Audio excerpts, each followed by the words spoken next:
Welcome back. This is Louis Repetto, and I was born into Scientology. I was born into Scientology. I was groomed in all of their Scientology schools. I never went to a public school. Then I joined the Sea organization when I was 17 out of high school, and I was in the Sea organization. I was in security for 3 years, and then I was specially trained in Florida, but I was primarily working in, Los Angeles at North Hollywood, the big blue buildings. I, um, I got trained up, I got trained in every possible auditor training that was allowed for staff members, and, I did everything I could. I was not on full-time training, I did it part-time. A lot of people didn't really like that, but I don't really give a shit, and I didn't give a shit then either. I just wanted to go be able to audit, everything because both of my parents were also class 6s from the 90s. Just before the golden age of tech, my parents became class 6s in the 90s. Then I'm in the Sea Org in the year 2000 or 1999 to 2013. And I become a class 6, while I'm in the Sea Org part-time. This video is about Life History Scientology Confessional. What is that? I just remembered it when I was talking with Miriam yesterday on a live when she mentioned her life history. I had forgotten about the word life history, and I had remembered what it was. There's something about it. She briefly explained it. I'm going to explain it again.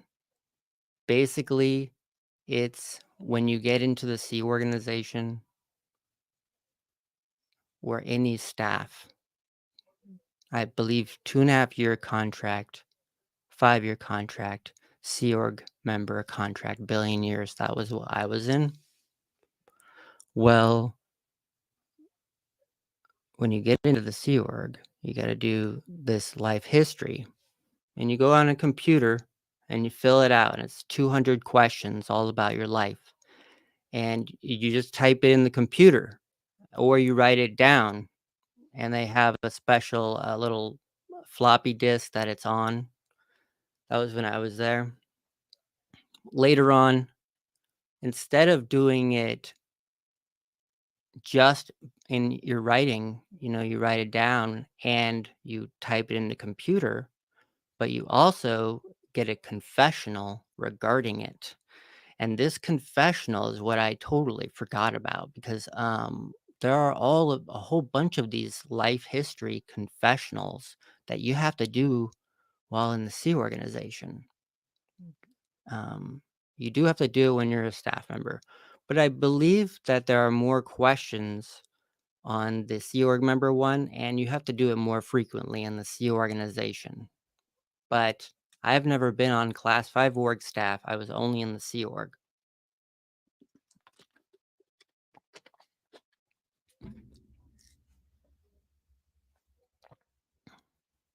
Um,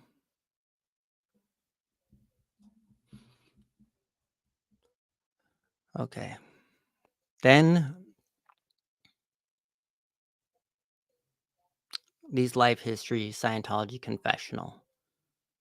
It's like you write it up. I wrote it up, and it includes every drug you ever took, every person in your family tree that you can remember. Um, and you can go and come back and finish this life history. You can take 2 weeks if you need to fill this life history out. Everyone has to fill it out. And it has in there whether or not you've taken drugs, which drugs, when. Um, what else was there? There's so many things. Drugs.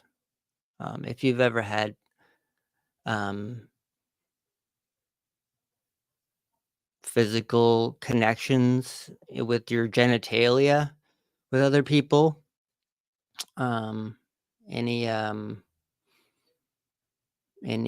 solo actions with your body, including your genitalia.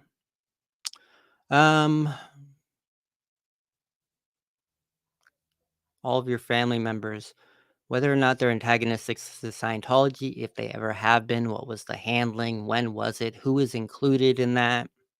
So for me, I always had to write down that my grandma, she read LRH Man or Messiah, and she was antagonistic to my dad about Scientology because she had read that.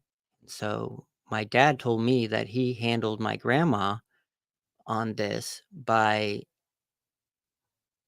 um, bringing a high level auditor to the house to see my grandma and to explain to her what Scientology really is and to help my dad get a loan from my grandma to pay for some of his Scientology auditing. So this auditor went there, and my dad said they just explained Scientology to my grandma, and they got the money.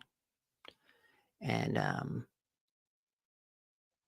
my dad said that he did later pay that money back to her with interest. That's what he told me. I don't believe him. Um, so my grandma, she was antagonistic. So I had to write this down in my life history every single time. Who she was, Noni Repetto, Noni to me, Rena Repetto, and who her husband is, Lou Repetto.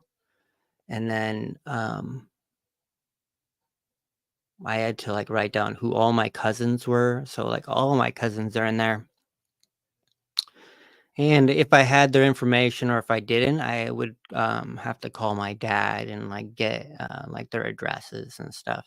But I didn't tell my dad that I was getting it for that reason because I wasn't allowed to talk about my life history. This action where you write anything you're doing inside those buildings where there's an actual like sliding key pass, especially in there and for a new person, anything you're doing where it's sort of secret you're not allowed to talk about with your parents or anyone. That's it. That's a violation of security. That's what they told me, and I believed, and I told other people. Oh, I fill out this life history. Other antagonistic people, my uncle, um, uncle Ramon Gonzalez.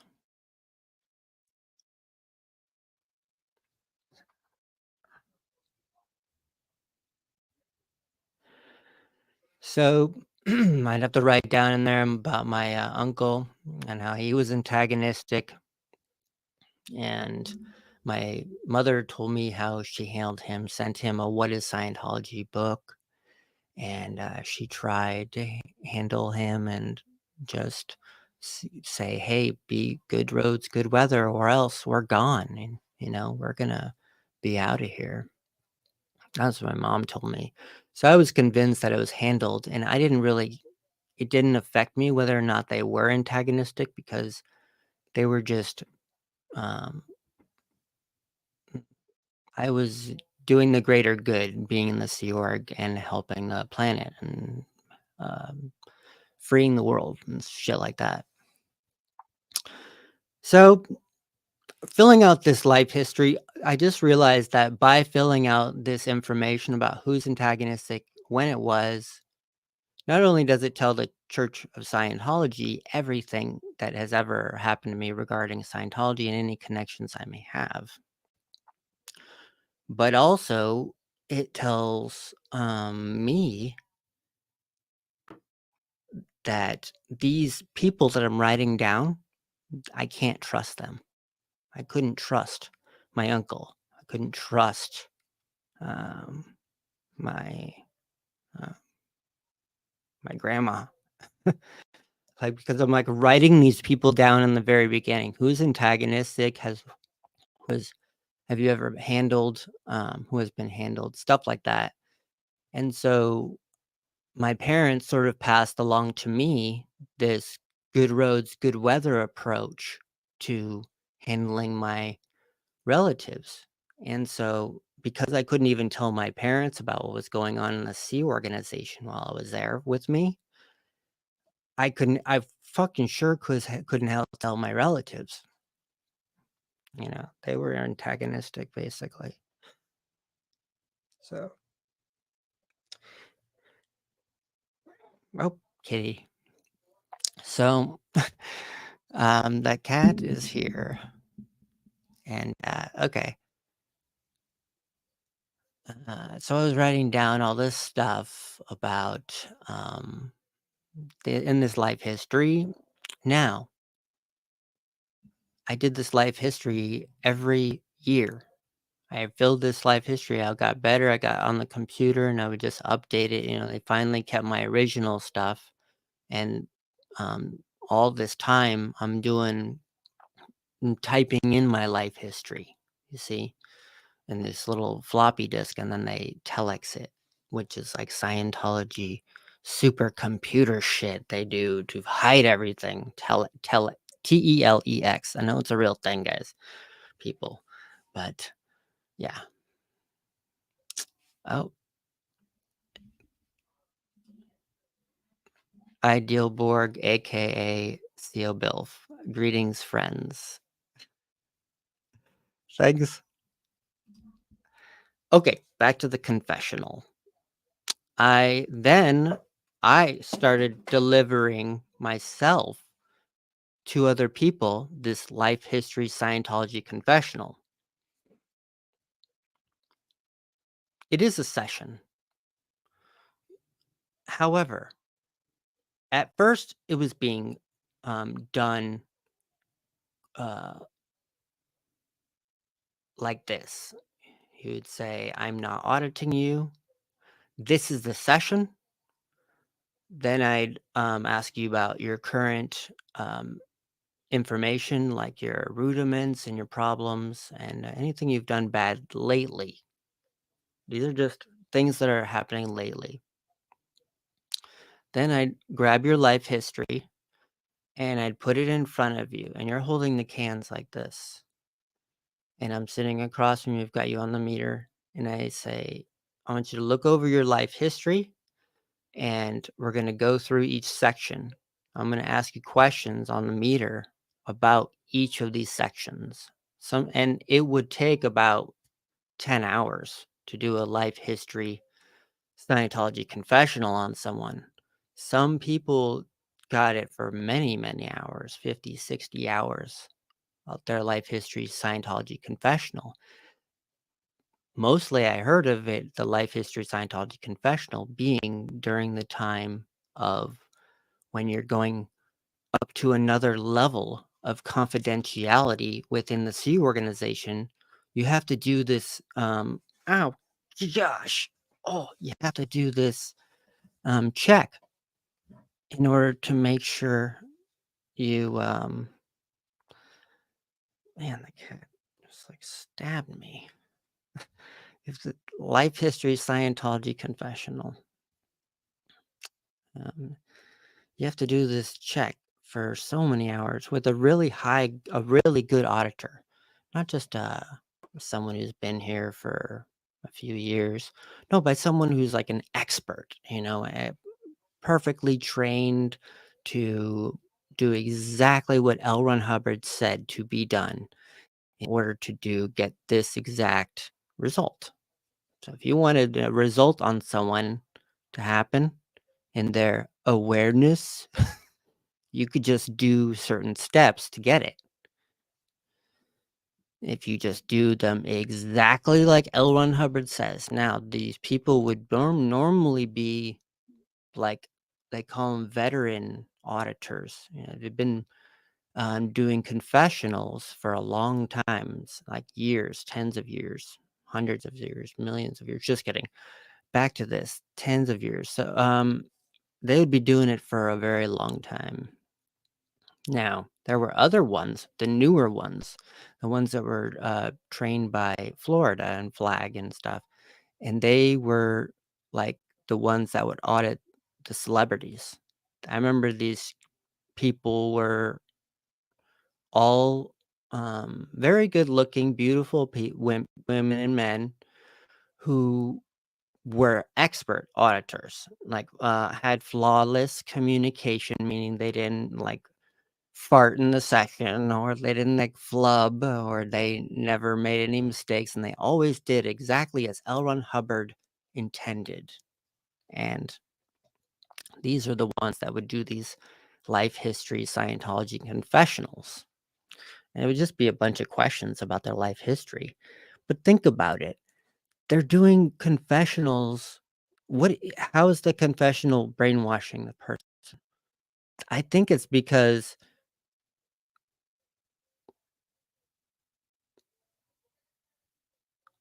the person agrees with the questions, has to agree with the question in order for it to be um, a withhold.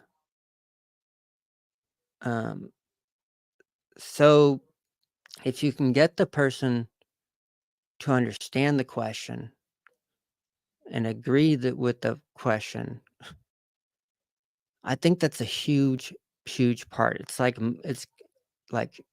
um, it's like leading them to a cognition, but n- not telling anyone that you are. And these questions. So, fuck, I wish I could give an example of this. I'm not really sure. Let's just get back to the life history Scientology confessional. Life history Scientology confessional. Um, Life history Scientology confessional. Yeah. Okay. Sometimes I repeat things to myself because I learned this technique in Dianetics where you do this. You can say to the PC something over and over that they're saying, and it will actually desensitize the thing. And then they'll be able to move on with the process. For example, let's say I'm running a process on somebody and he's like, all of a sudden, he's in an incident where he's getting eaten by a dinosaur. Then all of a sudden, he's thinking about his laundry at home. Well, I look back in the worksheets and I see the dinosaur kicked me out. I see that in there that he said that. So I see he got bounced out of that incident thinking about his laundry. So all I need to do to get him back in the incident is repeat the last thing he said because that's a circuit. L. Ron Hubbard calls that a circuit. And that circuit made him bounce out of the incident because it gave him an exact command to leave the incident. He got kicked out by the T-Rex, but that kicked out part. So I would repeat that to the pre-clear, and then they would, boom, they'd pop out of talking about the laundry, and they're back in the incident again, talking about their T-Rex incident. Sometimes I use that on myself to remember things. Um, I'll just say the thing over and over that I was like talking about, or what's up there on my screen here, and then I'll remember it. I don't know. Life history, Scientology confessional. So I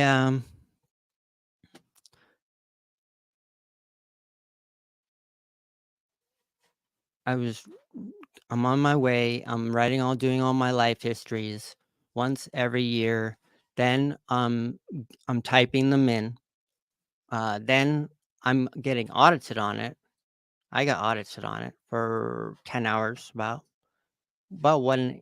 They call it an intensive in Scientology, 12 and a half hours. So I did it for about 10 hours. And then that was by a woman. Um, she was in security force. Shoot, can't remember her name. I will remember it later because I've got a picture of her in my mind. And anyways, I would definitely Yeah. Okay. Then I would do it on other people. I was doing it on, as part of other confessionals. I was doing it. And then I was reading about it because I was doing these summary reports of people's folders, staff members and Sea Org members, and they were all doing it. They're all doing it on everyone, life history, Scientology confessional. It's interesting. Somehow this is interesting, this life history thing. Not sure what it all means, but definitely talk to Crystal Clarity about it when I see her. Today,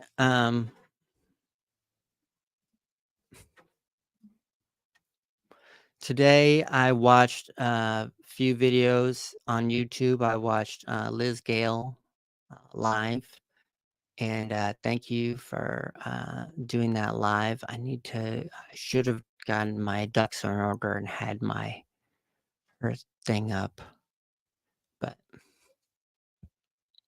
I'll get better at this. Um, and then that was really good. She talked about just sort of a good synopsis of the week and the last few weeks, what's happened on Scientology, SPTV. She was there, and another person who was also great to watch. Yeah, well, I should find that. And those were good, and I watched a couple other ones, or I listened to some because I was driving a lot. And yeah, that's all. I'll go back to my comments here. StreamYard. Nope, that's not a comment. Happy Puffin. Is the life history whole track? No. Thank you. Good question. Is the life history whole track? No, absolutely not. That's one great thing about getting declared and then dying. That happened to me last lifetime. I died. I know. I got declared suppressive person, and then I unalived myself. I remember it. My last lifetime, when before this lifetime, which I was born in 1982. So this happened, and I thought I was an assistant guardian at the Sacramento org, and I thought I was involved in some. I don't remember what I was doing. I was at the guardian's office. That's what I thought, and then there was, but no, I did not include any of that information in my life history, although it's in my folder. And, the folders are not like kept secret from the people who are reading the life history, because even when a approval submission of a person in order to go up to int or to a higher intern, I call it int, which is a higher confidentiality level within the C organization. And in order to get there, you have to have approval submission done on you. Thank you for reminding me. So yeah, you have to have this approval on you done, and so you have to get a confessional of on your life history, and yeah, you just have to get a confessional on your life history. You would have to go through a whole bunch of checks, and they have to make sure and go through everything. Oh, I know what it was. Your folder goes with the submission. So the whoever's up there that the submission is going to, some secret super upper that I don't even know the location of, is writing an approval on this person, but they can see all the information in the folder. So if there is some whole track stuff, um, definitely it's known about. But at that time I hadn't gone whole track yet. I really wanted to, and when I was like 15 or 16, I read Have You Lived Before This Life that my parents had on their bookshelf. I read that, and I'd always wanted to remember my whole track and all my past lives. Of course, I wanted that. but I never could. And then finally, I was um, listening to some lectures um, on the subject of responsibility by L. Ron Hubbard, and it was these green in this green. I don't remember what the it was the St. Hills Special Briefing Course. It was like a 10 CD lecture series or something, and it was on responsibility. Yes, it was like a binder or something. May have been red actually. And I was listening to those, and all of a sudden, I could remember something in my past life, and it wasn't this past life. It was something like way earlier. Um, and this was when I was 15, and then that didn't happen again for a really long time until I was finally in session um, in the Sea Org. And that's where I went past life. And then there's a whole bunch of times where I talked about my past lives. I talked about in my past lives a lot of the times you're just talking about past life stuff, and I liked to talk about my past life stuff when I could find it. It was hard to find answers, and I didn't think I was making things up. um, Now I see that I had to agree with the question, which is that there is an earlier incident that happened on a series of incidents that are related, that those could go to an earlier lifetime, and so there's a question about that. So if you agree with that question, like the asking in that is okay, sure, that could be possible, then yeah, you can really make up some stuff and really believe it. I believed it. I believed I was last life. See here, I was in the guardian's office. I got declared suppressive person for something. Then I unalived myself, and then uh, it was like 6 months later, I popped in a body, this body, and because um, my dad was around that area, you know, and my mother was what was she? She was also in that area as well. They had my mother and father. They had met in the Sacramento um, area in Scientology. They met in Scientology. She was an auditor at the org, the mission, wherever it was, and my dad was a registrar and some kind of supervisor or something, teacher, and then he was also the executive director for a little while. So I believe that I was part of the guardian's office in that area at the time, and that I got declared, and then I unalived myself at that time. So, and then I believe that then I got into this lifetime, and yeah. So could they? Is life history covering any of that stuff? No, no, it doesn't. But if it is in your folder and you've said it to an auditor or anyone, or if you've written it and it's in your folder or somewhere, then they definitely know about it. And it definitely affects your qualifications for going to a higher level organization. I guess they're scared of people who have maybe been declared in a last lifetime, or I don't know, you know, I don't know what is the deal. I never understood what the qualifications for into where I never wanted to go to Int. And I never wanted to go to gold. That wasn't appealing to me. I just wanted to get trained like my parents were. They were both class sixes. So I wanted to be a class six. There's a new comment. Oh, yes, I said that one. Ron Kibble, you should get on AA Ron's page for interview. He seems to get a lot of followers. More followers for people. Thanks. Idealborg, aka CO Bilf. If you got declared in the early 80s, you may have been standing up to all the authoritarianism. Maybe. I might have got, I think I might have been I think I was doing stuff that was illegal for Scientology, which is weird because now I'm like an attacker. I mean, like, think about it. When I was gonna get to leave the Sea Organization, I thought about this, like, "Oh, fuck, I'm about to get declared suppressive person right now," you know? And this is what I have to do to get declared. Am I, like, just reliving my past lifetime?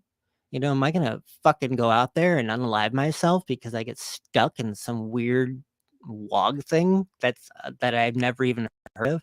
I was scared of, like, new WOG SPs, and WOG is, just a term that, L. Ron Hubbard used to degrade, people that enjoy just living life and thinking their own thoughts.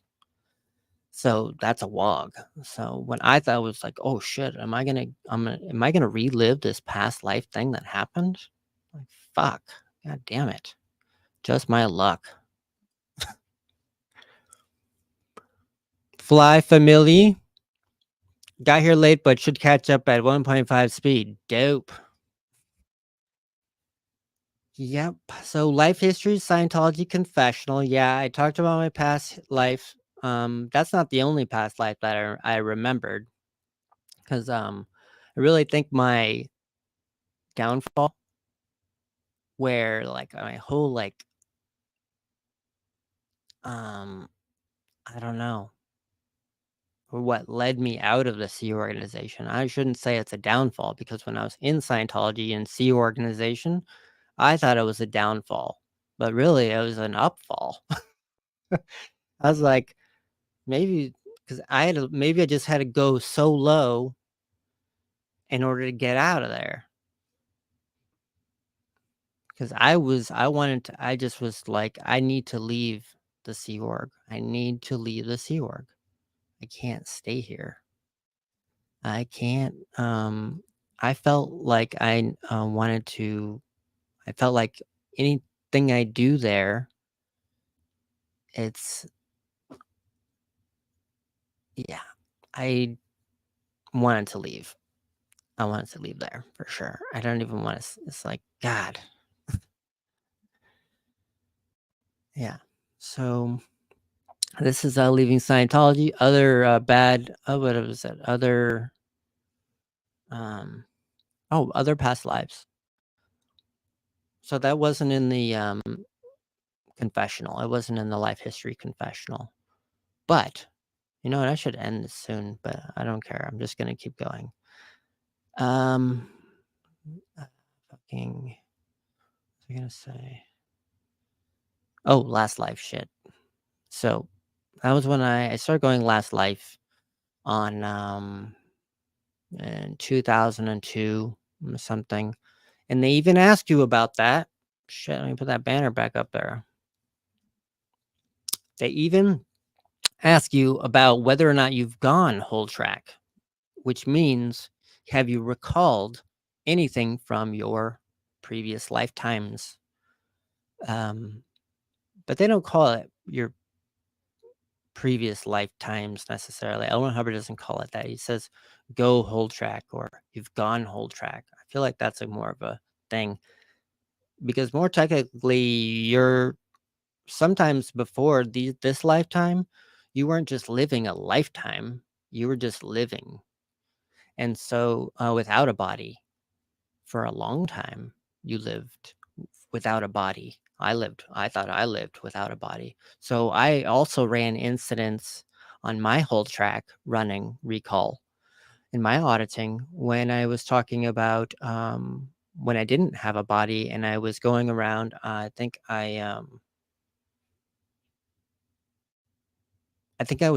ran incidents where I was stuck in implant stations. That's like a station on another planet where you're getting like electrocuted and you get various suggestions given to you about where you came from, who you are, and what you're addicted to. And they say all these different things to you and stuff. And well, I ran this one whole track incident where I was not in a body and I was stuck in this implant where I was being, I just imagined um, what it was, and it's being electrocuted and stuff, and being forced to have these like mental image pictures like um, pushed into me somehow. Not really explained very well, I will say, but L. Ron Hubbard seems to think that must be the way it is, and I believe that, and so then I just my answers were along the same line. I grew up in Scientology, and other than an occasional Tom Cruise movie or associated Scientologist movies, I didn't see any other worldly information. So I went.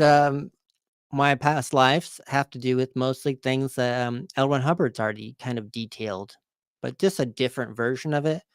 One time, I ran this false I was on the false purpose rundown, which is where they do this confessional on you, and it's to find out um, at on your earliest lifetime that you committed this overt, which is a harmful action. And then you must find the evil intention you had to then to do that thing. So then I think the first thing is the question, so the question would be on your life history. Have you ever lied about something on your life history? Is there another relative that is antagonistic to Scientology on your life history? Is there something you haven't told us on your life history? Is there anything you should tell me on your life history? Is there something about L. Ron Hubbard that you haven't told anyone? Stuff like that. And then you find a read or something on the meter, and then the person's like, "Oh, there's a read. Oh no, I have to answer this question." Then they go down this line of questions to the whole track, and the whole track. Like I ran this one incident where I was like in this club, and there was a whole bunch of like um, genitalia moving amongst people in this club, and I was imagining it, and I think I like oh, I know.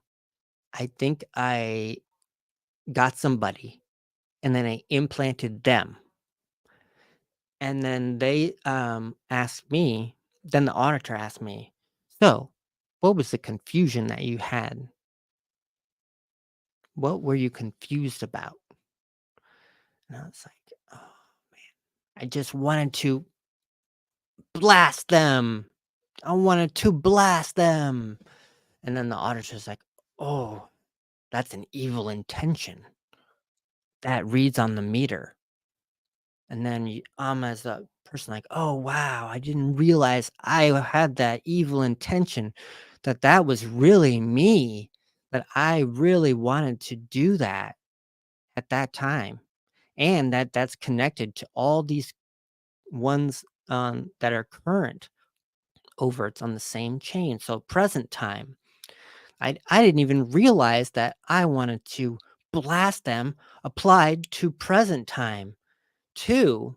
And now I do see it applies to present time. I wanted to blast them. Yeah." And then the auditor says, "So what were you confused about? What were you confused about?"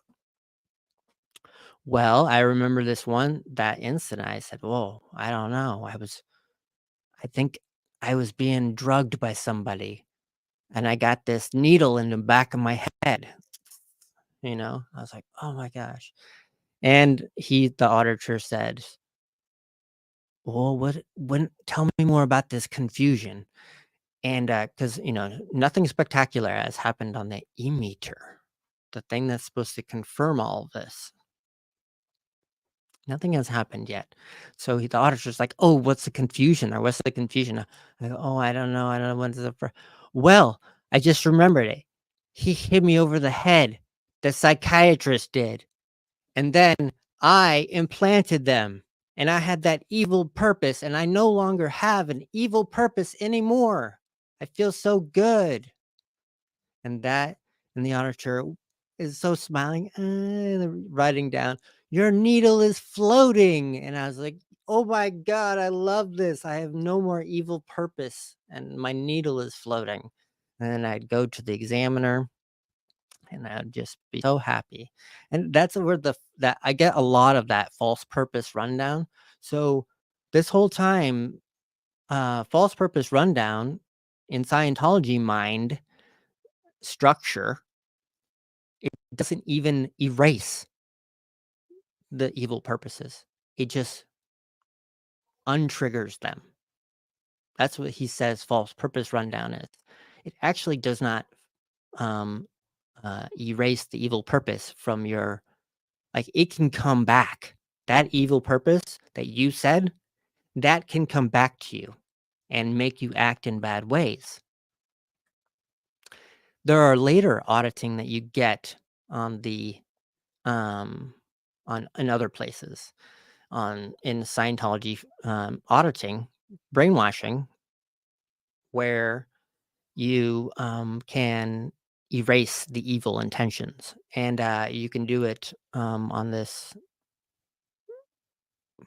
I don't want to say a bunch of things here. R3RA, which is a routine 3 revision twice. So it's just a way of running these engrams, and you can use the evil intentions that the person ran in their false purpose rundown. You can plug those into these engram questions. Get the person to see, oh, wow, I really do have these evil purposes and they're not fully erased. I need to run these now in engram chains. I bet you on the higher up on the operating Thetan levels, there's a whole like thing about running body thetans on your evil purposes or something like tricky like that. That would make a lot of sense because you get a ton of false purpose rundown auditing before you get on the operating thetan levels, the higher levels. Fuck, I'm sorry, I'm going like way too far here. Life history Scientology confessional. You get your false purpose rundown.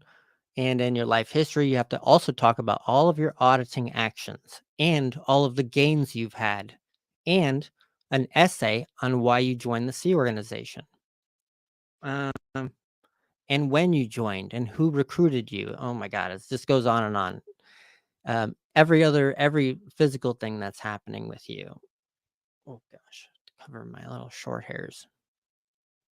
So yeah, so it's life history Scientology confessional. It is when I used to do them on people all the time too. People that were wondering if they were Hubbard Communications Office qualified. So within my little church that I was in North Hollywood, the Asho Day one that's blue, and it's got the big lion, the metal lion in front on L. Ron Hubbard Way. And that one, um, we would um, would audit people. Yeah, I do a lot of times. I don't remember. I'm going to probably end soon because I'm kind of running out of stuff to talk about this life history, Scientology confessional. I can't remember if there's anything else to do with it. So, there's going to be some dead space. Just going to think about this. Miriam said it. Miriam Francis said it in her our interview. Not interview. We were just talking, and we're just going to continue talking, but on live chats. I think that's better. Because then you can get like, well, we can just talk about various things. Anyways, she mentioned it, life history, and then yes, you have to fill that out. That is different than the original assessment sheet, which is also another auditing action that all public get when they first arrive. But it is an actual Scientology auditing action that you have to pay for, and it's where Scientology asks you everything about your public life. So when you decide to tries to do some Scientology services, you will need to get the original assessment sheet. That's their version of a life history. That's a life history for you, but for the design for the public individual. It is done on all pre-clears, all people in Scientology going up the bridge to total freedom, but not not necessarily to you don't see very many for staff members. I always did have to write an instruction, "Hey, we need to do an original assessment sheet," and, because I didn't see very many history. Ideal work, aka Seal Bill. Can you explain the difference between the big auditing rooms where people are sitting almost shoulder to shoulder and the more private ones? Yeah, I would say,